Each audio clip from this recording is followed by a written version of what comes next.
image du jour. On va partir pour cette première image du jour. Le colonel Mamadi Doumbouya est en déplacement. Il est du côté de Riyad, si je ne me trompe. Il est en déplacement, il a atterri sur le sol de ce pays. On attend de voir ce que ça va donner, les rencontres du colonel Mamadi Doumbouya. Oui, pour moi. Oui, il a bougé hier soir pour Riyad, du sommet Arabie Saoudite-Afrique.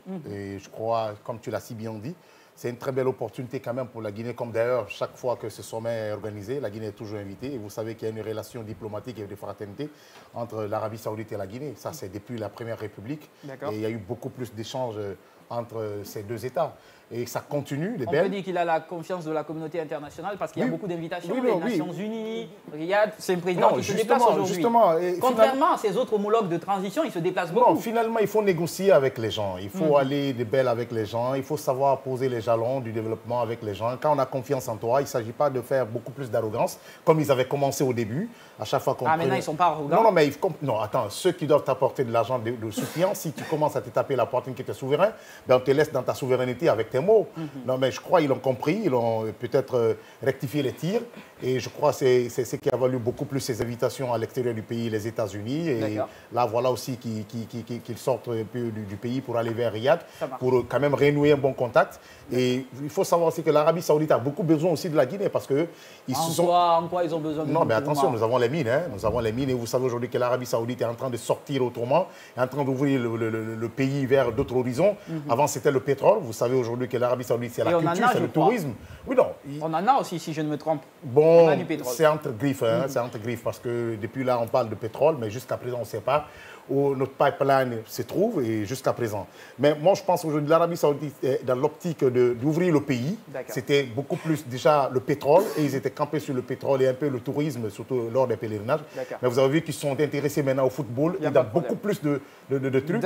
Et je pense que ce sommet... Je vais te voler la politesse, je vais aller du côté de Delphine aussi parce que voilà, tu parles beaucoup, elle est à côté quand même. Non, mais c'est important ce que je dis. Non, c'est qu'elle va dire.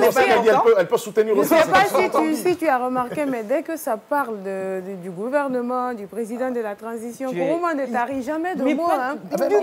Il est capable de tenir toutes les missions rien que sur cette image-là. On a l'impression qu'il cherche un poste ministériel. Si je suis capable quand même de gérer par rapport à certains ministres qui sont dans ce gouvernement. Quel ministère? Bon, il y en a beaucoup. Lesquels? Il y en a beaucoup. C'est bon, c'est bon. Je ne peux pas citer, mais quand même, quand on me donne un qu'il ne cite même pas. Revenons à Riyad, où se trouve le président. Moi, ce qui m'intéresse beaucoup plus et qui doit intéresser beaucoup plus le pays, ce sont les opportunités qui vont découler de ce sommet-là. Parce que c'est quand même un certain rapprochement que ça crée et aussi une ouverture, surtout pour des collaborations, des partenariats, des coopérations qui vont forcément aller dans beaucoup de sens et qui vont faire avancer le pays.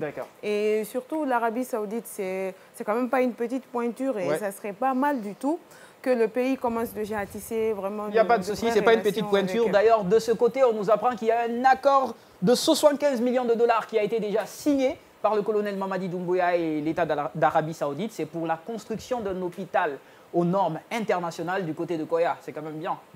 Je le disais à l'entente, je dis parce que l'Arabie Saoudite est en train d'ouvrir quand même le pays et vous savez, ces genres de dons, ils l'ont toujours fait. Hein, il y a beaucoup de dons quand même, mais peut-être à l'actif du colonel Mamadi, c'est encore un grand challenge. À l'actif de la coopération entre États, à l'actif de la coopération avec États. Parce que la coopération a toujours existé quand même. D'accord.